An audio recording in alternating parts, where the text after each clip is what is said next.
A taste for the ancient, a desire to learn about the history of our predecessors, has always enlivened people's minds. The ancient Greeks and Romans also loved to study their forefathers. Their attention was focused on the cultures and cities of the 2nd and 3rd millennia BC.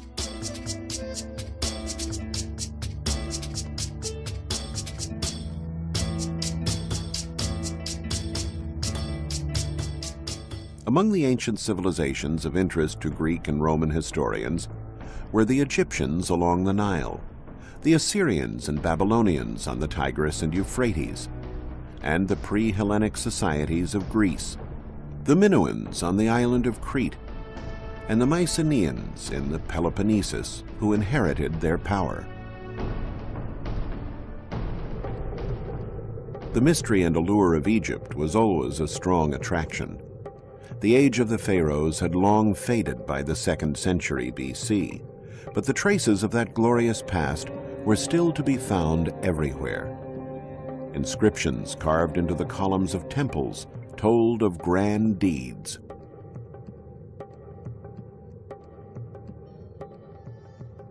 Historians were fascinated with the story of the great Egyptian pharaoh Thutmose III, inscribed into the columns of the temple at Karnak. Thutmose had organized a great military campaign to conquer the Near East in the 15th century BC.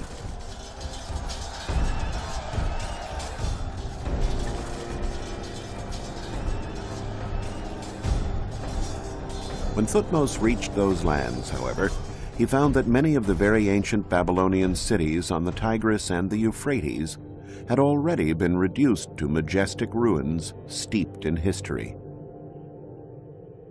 Of those ghost cities, one in particular has had an irresistible allure for historians: Ebla. Ebla was a legendary Assyrian city north of the Euphrates and the capital of an important ancient kingdom. But the ensuing centuries buried the ruins in sand, erasing all traces of the settlement from human memory. Apart from the inscription at Karnak, all that had remained of Ebla was a citation in the Bible.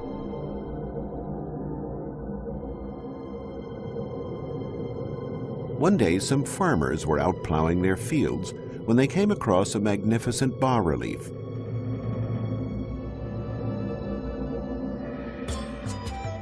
The news attracted an Italian archaeological team who unearthed pottery, elaborate utensils, and the torso of a statue bearing a votive inscription that clearly specified the name of the city. Ebla had been restored to existence.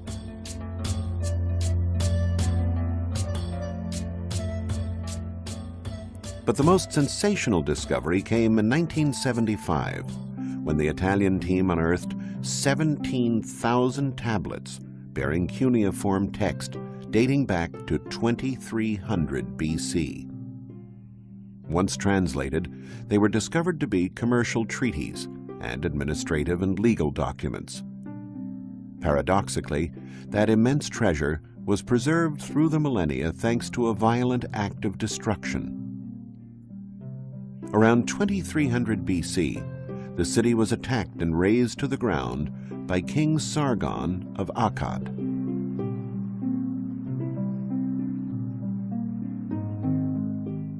The tablets had been stored neatly on shelves in the archives of the royal palace. The palace collapsed in such a way that the tablets were left stacked one atop another, a position which favored their preservation and allowed archaeologists to accurately reconstruct their content. Ebla was a flourishing commercial center in ancient Syria, and its king was a rich merchant. Commerce was so important to the king that caravans leaving for the Orient or for the Mediterranean were invited to lodge in the royal palace. These caravans were the genesis of the city's fortunes and kept its king in power. If they were headed west, the caravans would make their way to the sea.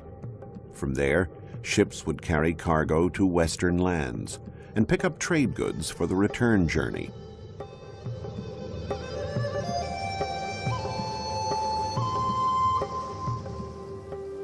Some of the goods that traded hands included fine pottery and art, but also much-needed metals for weapons and armor. Sailing the Mediterranean at that time, however, was a great risk. Whoever had the biggest ship controlled the seas. And for a long time, it was a population known for acts of piracy who dominated the Mediterranean, the Mycenaeans. Between Mycenaean Greece and the Orient, there was a city that preyed on ships traveling along the Hellespont toward the Black Sea, the legendary Troy. The Mycenaeans fought a war against this city that has captured the imagination of historians and generations of students.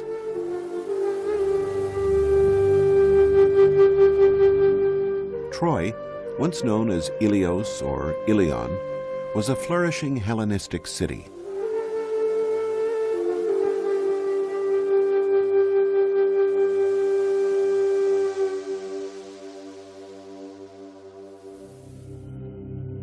It was also one of the greatest mysteries challenging archaeologists. Many dedicated long years of their lives searching for it, lured by the fabulous treasures it promised. But it was not easy to rouse the beautiful Helen, the brave Hector, or King Priam from their slumber. Troy, the city whose siege was described so eloquently in perhaps the world's most famous book, Homer's Iliad, could have been anywhere. In 1868, a dilettante German archaeologist, Heinrich Schliemann, decided to invest the money he had earned in the import-export business to pursue his lifelong dream, to discover the places where the heroes of his youth, the heroes of the Iliad, had fought. The Iliad was certainly not a scientific treatise. Before being committed to writing around the 5th century BC, it had been handed down through generations by way of oral tradition and referred to events that had happened hundreds of years earlier. Yet Schliemann decided to put his faith in the text. Many archaeologists were hunting for Troy, and they looked for it on this hill known as Bunarbashi, in an area between the Turkish cities of Çanakkale and Izin. Schliemann, however, was not convinced by that location. He combed the Iliad in search of clues. Homer mentioned two rivers, the Scamander and the Simoentia. The battles among the Homeric heroes took place around a fortified citadel built on a natural rise. They may have been figments of the author's imagination, but Schliemann chose to believe them. This hill, Hisarlik, was quite similar to the Homeric description. It was here where Schliemann began digging, and in the end, it was here where he found Troy.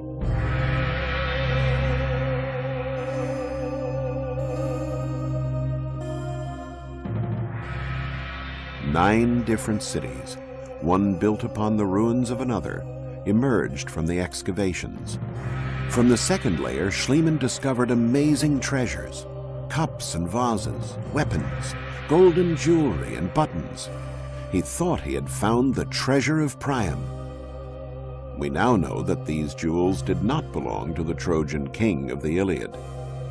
Modern archaeology, a science based on rigorous analytical methods far removed from the intuition that guided Schliemann, has dated the objects to several centuries before the Battle of Troy, attributing them to a royal family from the 3rd millennium BC.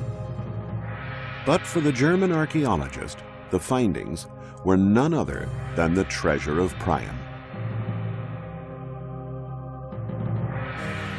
His belief was supported by the evidence of fire in the layer where he found it.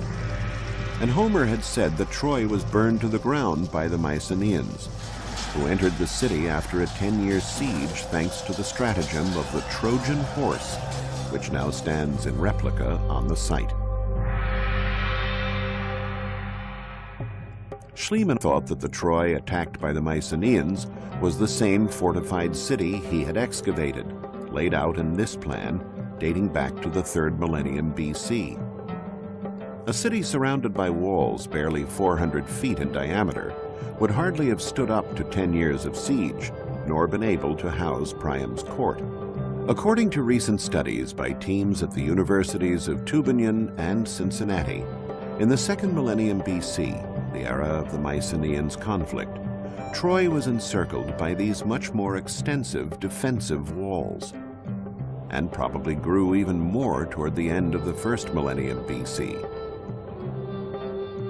Relying on descriptions in the Iliad and taking into account recent archaeological discoveries that have uncovered new portions of the ancient city, we can now relive the legendary Mycenaean siege of Homer's Troy.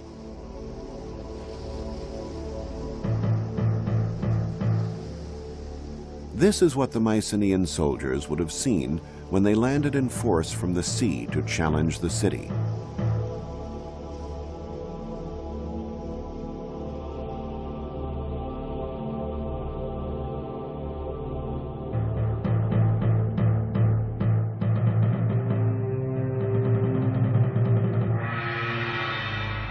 The sight of menacing warships headed for Troy was probably not unusual for King Priam and his people.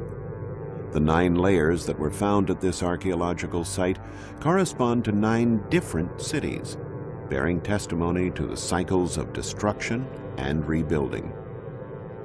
We now know that Troy, in addition to being of strategic importance for control of seafaring traffic, was also the foremost producer in its time of finished and semi-finished objects in gold. And so it is no surprise that it attracted the attentions of nearby populations. Conquering Troy meant not only eliminating the taxes it imposed on merchant traffic toward the Black Sea and the Orient, but also the reward of a rich booty. And so it was essentially economic motives that drove the Mycenaeans into Homer's legendary war, while Homer's account of the beautiful Helen and the courage of heroes like Achilles and Hector has richly imbued the event with drama and romanticism. Troy was an extremely wealthy city and appropriately defended, surrounded by massive walls extolled by Homer as being invincible. That's why, after 10 long years of a fruitless siege, the Mycenaeans were forced to come up with the expedient of the wooden horse. Troy was destroyed and rebuilt 9 times, the last time during the Roman epoch. One of the grandest city plans was created by none other than Alexander the Great. The noble deeds of the Trojans against the Mycenaeans were so vivid in the young leader's mind that he made an offering of his armor to the goddess Athena, who was venerated in Troy. In response, the Trojans presented Alexander with armor that they claimed was used during Homer's war. The historians Strabo and Plutarch both reported the anecdote that Alexander the Great always wore that armor into battle, considering it to be a sacred symbol. In the 1800s, it was believed that this fortified city was of medieval origin, so archaeologists never bothered to dig within its walls in search of evidence of ancient civilizations. However, the nature of the location and the massiveness of the walls attracted Schliemann's attention. He had crossed through this area on the Peloponnesus on the search for Troy, and was quite struck by these enormous stacked masses located near modern-day Argos. His mind was flooded with the images of the myths of his childhood and the words of Homer, who made mention of only one Mycenaean city girded by walls, the legendary Tiryns, built by the giant Cyclops. Schliemann, inclined to live out the dreams of his youth and to take seriously the contents of ancient books, refused to accept the idea that that gigantic fortress dated back only to the Middle Ages. Those rocks inspired in him legends and myths hailing from the dawn of time. And there was also the Greek historian Pausanias, who confirmed the Homeric accounts about the existence of Tiryns. Pausanias had even gone so far as to compare the grandeur of the fortifications of Tiryns to the pyramids of Egypt. So somewhere near Argos, there still had to be those Cyclopean walls. Such a grandiose monument could not have simply vanished into thin air. And once again, the excavations vindicated Schliemann. At the top of the citadel, the ruins of a marvelous palace were found, with frescoes in Minoan style dating back to the 2nd millennium BC. It was the Fortress of Tyrants. And once again, a destructive war was the reason for the preservation of all that beauty. The upper floors of the palace, collapsing onto those below, had filled the frescoed rooms with debris. The fire set by the invaders then melted the bricks, creating a sort of shell that preserved the remains of the palace. But who were the powerful invaders able to destroy such a powerful city protected by these imposing walls? Historians discovered that the winners of this epic victory were the Dorians, a people from the north who settled in Greece after driving out the Mycenaeans. The secret of their power? Their weapons were made of iron, a material unknown to the Mycenaeans, who fought with more brittle bronze weapons. The strength and audacity of Achilles' heirs availed them little. Their swords shattered as soon as they touched those of their enemies.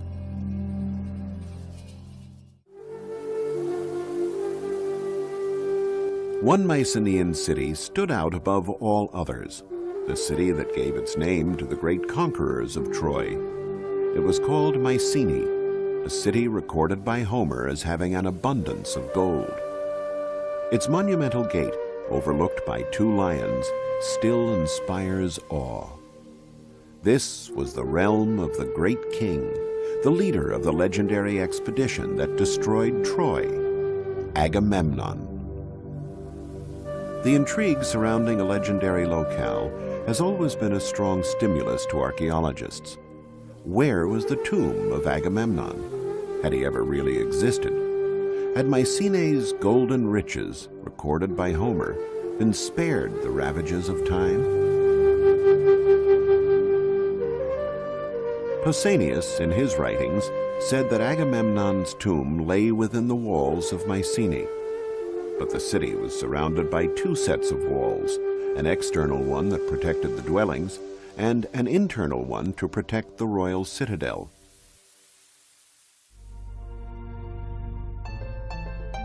The search carried out within the external walls proved vain until Schliemann arrived on the scene.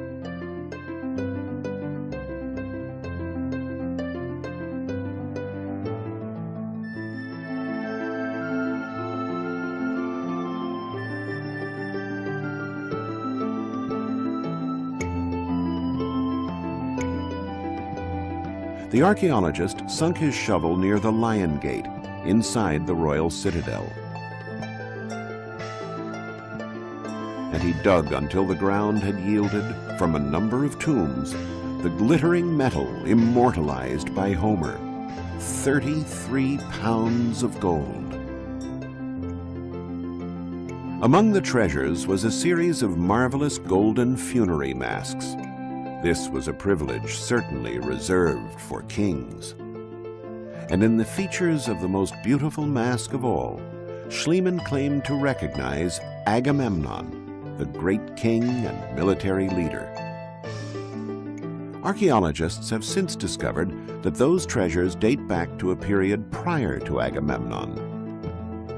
The excitement of that find was so great, however, that no one has since dared to rename this one-of-a-kind piece.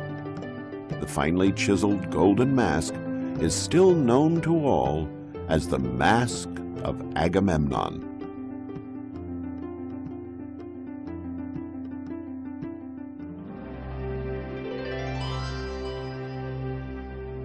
Schliemann had reached the heart of the Mycenaean civilization, the legendary home of its great king.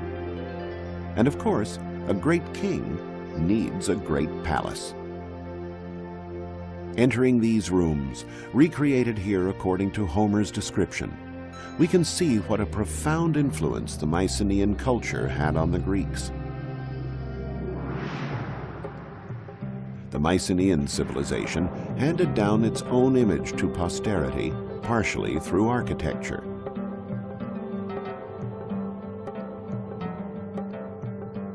This room with the hearth in the center, called a megaron, the heart of the palace, became the model for the most typical of the Greek buildings, the temple. The king's house thus became the house of the gods. Mycenae was a city of which legends were made, as was Tiryns and the incomparable Troy. The legends and the mythic heroes that accompanied them would have remained only that, pure fiction, if not for modern-day heroes like Heinrich Schliemann, men who follow their passions, pursuing a knowledge of humanity that enriches us all. We lay bare the paths of civilizations of heroes that came before, for a better understanding of the possible hero who sleeps within us all.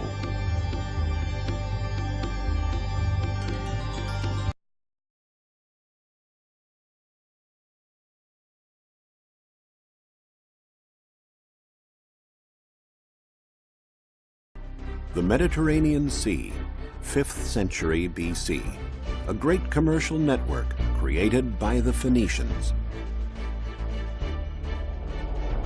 In hundreds of archaeological sites scattered around the Mediterranean, objects are often found that are completely extraneous to local civilizations and cultures. An Egyptian amulet in Greece, a Greek vase in Africa, a huge multitude of goods moving from one country to another and another had to be transported and traded in some sort of systematic way. And it is the Phoenicians, with their tall headdresses, their formidable ships, their skills in trading, and their courage on the high seas, who made a name for themselves in this pursuit. We'll see how the Phoenicians took on a diverse civilization of cultures and wove them together to become the undisputed lords of the sea.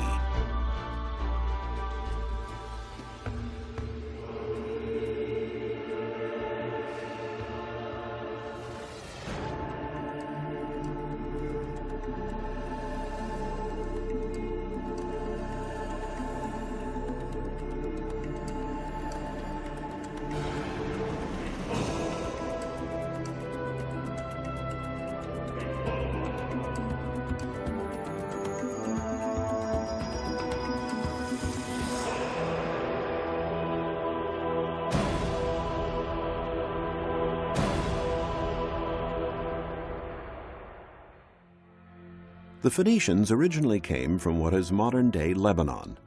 They were organized into city-states, the most important of which was Tyre, whose magnificent Roman ruins are still standing. The easiest way for Phoenicians to increase their prosperity was by contact with other peoples, and the quickest route to new lands and cultures was the Mediterranean. They soon became outstanding sailors and astute traders, indeed the very best. They learned to recognize products that people wanted to acquire and those they wanted to trade. And they started sailing and trading as far back as the 2nd millennium BC.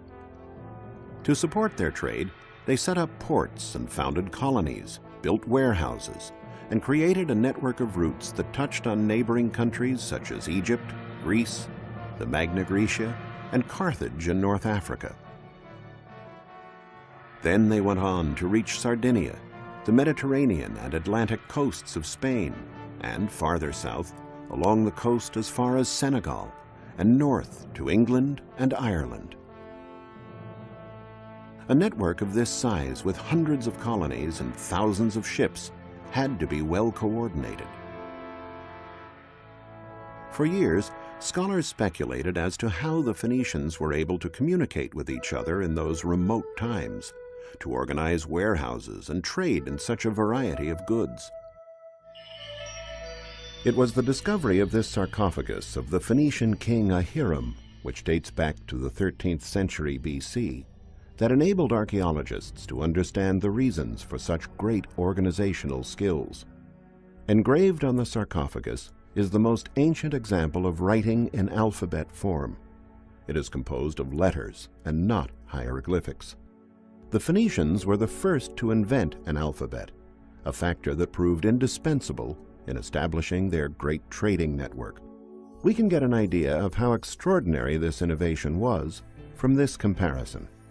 On the right, we see two Egyptian hieroglyphics, and on the left, two letters from the Phoenician alphabet, an M and an H. By assembling these letters, the reader now didn't have to interpret a concept represented by a hieroglyphic or picture. He had a specific code that always remained the same and had the same meaning for whomever was reading it. The commanders of the Phoenician fleets had to have many skills. They not only needed expert knowledge of the sea and foreign lands, but they had to know the art of trading as well, what to buy, what to sell. One precious cargo of theirs was the mythical cedar of Lebanon, an excellent timber for building sturdy cargo vessels and warships. The timber could be bought in Baalbek, situated in the mountains that formed a backdrop to the Phoenician cities in Lebanon. In the Hellenistic period, the city of Baalbek was known as Heliopolis, City of the Sun. By studying the meaning of these swastikas and other evidence, such as the different colors of columns at this site, archaeologists discovered that the enormous temple that dominated the city was dedicated to the sun god, after which the city was named. But why were the columns painted in different colors? The mystery can be solved when the columns are linked to the cardinal points. The dark columns were placed to the west, while the lighter colored columns were set to the east. They were supposed to represent life and death, the rising and setting of the sun. In 60 AD, the cella of the sun god was the most important construction in the entire sacred area, with 54 columns over 60 feet high, more than 6 feet in diameter. Having loaded the trunks of cedar wood onto carts, the traders would return to the coast where their ships awaited them. In the Bible, Ezekiel mentions that the Phoenician city of Byblus, which also lies in Lebanon, was the biggest naval shipyard in ancient times. Crossing the seas was not an easy matter, even with a good ship. This was one of the reasons why help from the gods was sought throughout the Mediterranean.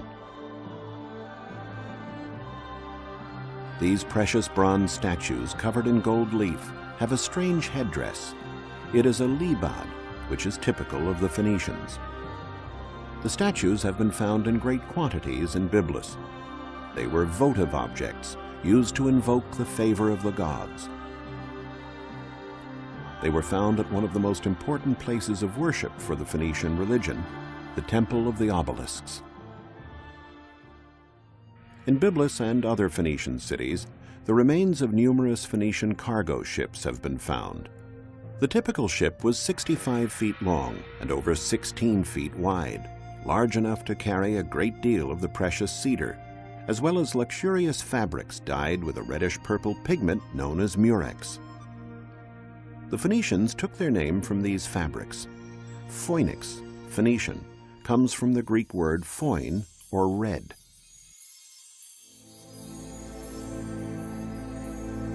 This precious cargo could have been exchanged in any port. But a wise fleet's commander might seek out a product that could be worth its weight in gold, a kouros. A kouros is an exemplary model of harmony and proportion in the male body. Many of these statues, dating from the Archaic period, were discovered on the island of Rhodes near Comoros. Excavations nearby unearthed these celebrated vases, which are known as the vases of Ficalura. This concentration of arts and craftsmanship on this island can be explained by the fact that Rhodes lay at the hub of important trading routes. To break up the long sea journeys, the ships sailed from island to island, and Rhodes was an obligatory port of call. Here is the dry dock or coffin of the colony, which has been preserved intact for millennia. Here the Greeks were offered the fabrics and cedar for their ships. In return, the Phoenicians were given exquisitely decorated pottery and objects from all over Greece, including beautiful Greek statues like this one, as well as bronzes produced in the Magna Graecia, which may have been ordered by a rich Phoenician resident in a distant colony. Statues like this ephebe in bronze, or the famous Youth of Mothia, were found during excavations in the ancient Phoenician colony of Mothia in Sicily.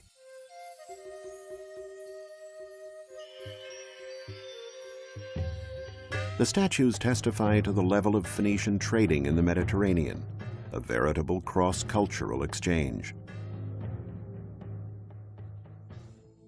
The ship, now loaded with vases, statues, and jewels, continues its journey to the west. It sails past the Pillars of Hercules at the Isthmus of Gibraltar and heads south along the Atlantic beaches of Africa between Morocco and Guinea. The Phoenicians were the only people brave enough to venture into the Atlantic. Ancient peoples were terrified of passing the Pillars of Hercules because they believed that beyond lay the end of the world. What was it that pushed the Phoenicians so far? The Greek historian Herodotus documented it in his writings. It was gold. The Phoenicians unload the merchandise and lay it out on the shore. Then they go back on board their ships and send up smoke. The locals see the smoke and place the gold that they are offering in exchange beside the merchandise. Then they withdraw. The Phoenicians descend from their ships and examine it. If they calculate that the quantity of gold corresponds to the value of their merchandise, they take it and leave. Otherwise, they go back to their ships and wait until they are satisfied. The African peoples were very taken with the showy Eastern goods and quite indifferent to the yellow metal that was found in such abundance there. This was the great bargain for the Phoenicians, leaving inexpensive pottery and jewelry and setting off again with gold. The ship would now head north. Excavations in England and Ireland have revealed that the Phoenicians reached even these far-off lands. Numerous finds have indicated that in exchange for pottery and jewelry, the northern peoples gave tin, a metal that was in great demand for producing bronze and the other alloys used by the Phoenicians and Greeks. Ireland was the most northerly landing point for Phoenician voyages, and having traded their goods, the sailors could now make the return journey. The trips always held the portent of danger.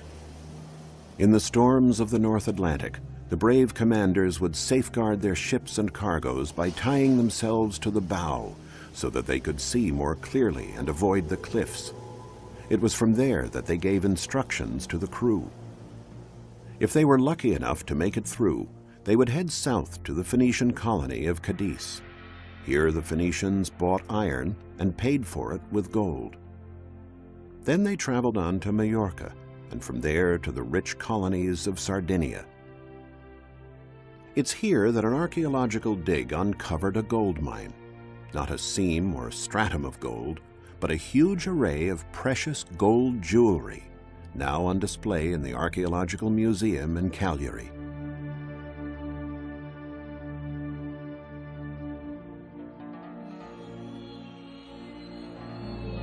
Since Sardinia has never had gold deposits, the precious metal must have come from Africa on Phoenician ships. In the Sardinian colonies, the Phoenicians themselves worked the gold into the most exclusive forms, modeling it in small molds. Sardinia was the largest producer of Phoenician crafts, especially in the field of glassmaking. They made ointment jars to hold balms and perfumes, necklaces, and characteristic amulets. For centuries, it was believed the Phoenicians invented glass. While science no longer holds with this theory, they definitely were peerless masters in the field of glassmaking. For many years, archaeologists pondered the reason for the ambiguous smile on grinning masks like this one. They also didn't know the reason for the long arms on certain statues. Only after years of research did they find the answers. The masks were used to ward off evil spirits from the tombs. As for the statues, they were related to the more esoteric aspects of Phoenician medicine. They were offered to the gods to invoke a speedy recovery from illness.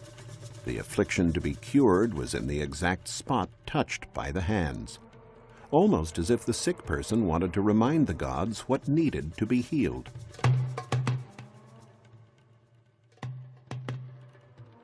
Walls and the sea. A combination like this generally implies that we are dealing with a Phoenician emporium or trading center. The archaeological site of Tharos in Sardinia may not have any large architectural structures still standing, but it is one of the most eloquent when it comes to ancient urban design. Here, Phoenicians would have traded the iron, lead, and part of the tin and gold they had for precious jewels. Tharos was one of the largest producers of jewelry of the period. Among the many Phoenician remains here is a completely extraneous round construction called a nuraghe that was typical of the Pelites, the ancient inhabitants of Sardinia who were conquered by the Phoenicians.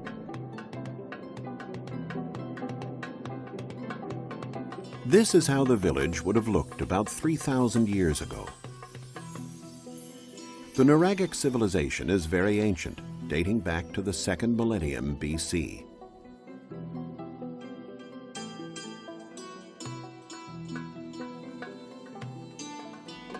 Their settlements were very compact, with narrow winding streets which made it easier to defend the village from enemy incursions. The houses of the ancient Sardinian people were a combination of fortified towers, granaries, workshops, and dwelling places. There was no distinction made between the function of the various constructions. There was only the nuraghe, a unit where productive and family activities were carried out around a fire, the main focus of the house. But what exactly does the word nuraghe mean? It seems to come from the way their dwelling was constructed. In the ancient local language, nur meant mound. As we can see, the walls of the constructions are thicker than the dwelling area. They were built with heavy stones heaped on top of each other without the use of mortar. The constructions reached heights of more than 65 feet without using any lime, and they are indeed mound-like.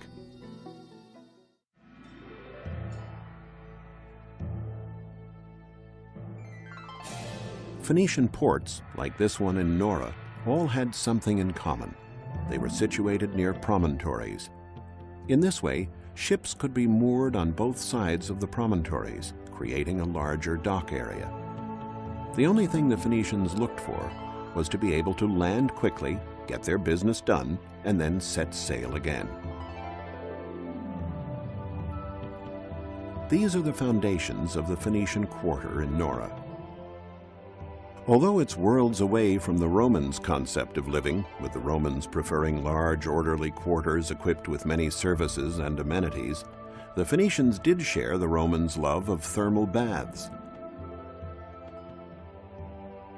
The baths here in Nora are decorated with rich mosaics. The theater here is also quite spectacular. Dating from the 2nd century AD, it is one of the most fascinating monuments in all of Sardinia.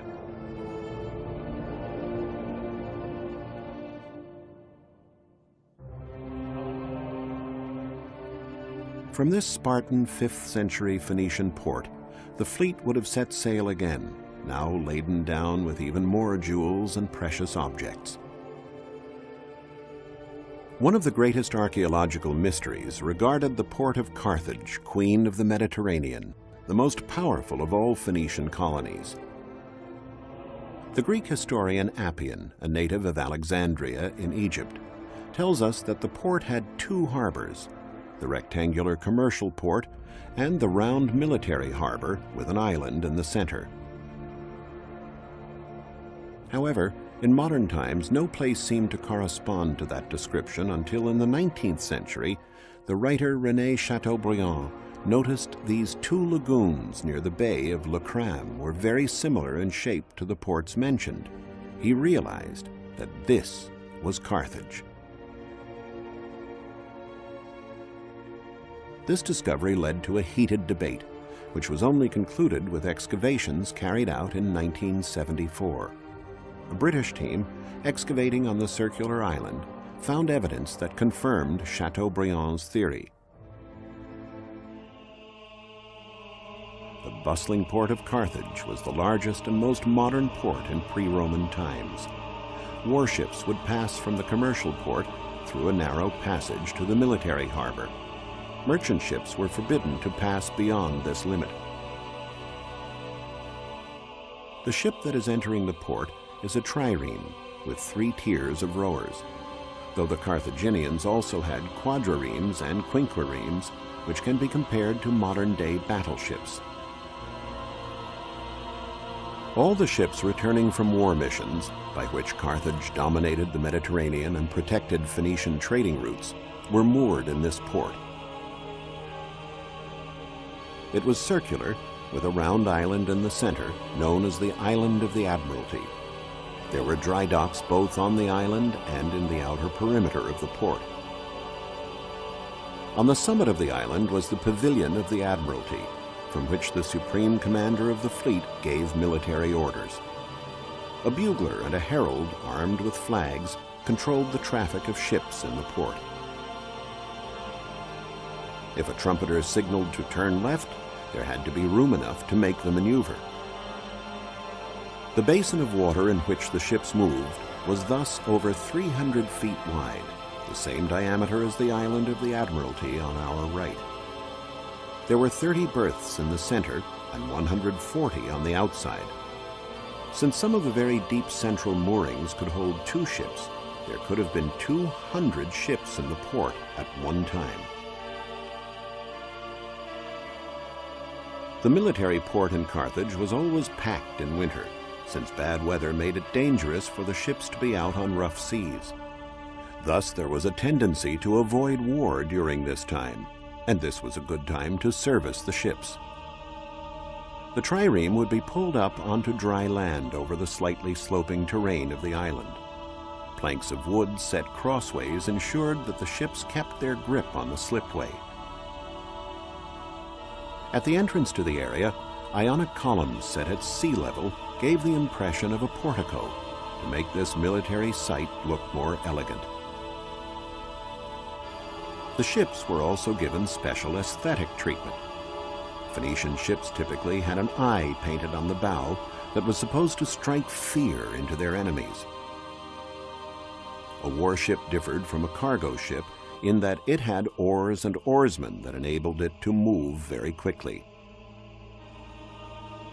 As well as being outstanding sailors, the Phoenicians excelled at shipbuilding. They mass-produced ships and replaced the vessels sunk by their enemies with great speed. All the parts of the ship were clearly marked by different letters and kept ready for quick assembly. In this way, they could build an entire fleet in a short period of time. The busy commercial part of Carthage, however, was the Bursa, the Acropolis of Carthage. This is where the major transactions, the trades and selling of jewelry and glasswork brought from Sardinia, would take place. These goods were in great demand in Carthage. On their way home, the ships might also sail up the Nile to the grand and mysterious kingdoms of the pharaohs. Despite the fact that Egyptians followed the cult of the hereafter, the royalty adored earthly treasures.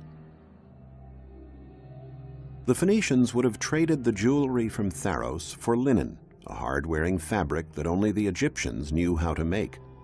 This material was indispensable for the robust sails used on Phoenician ships.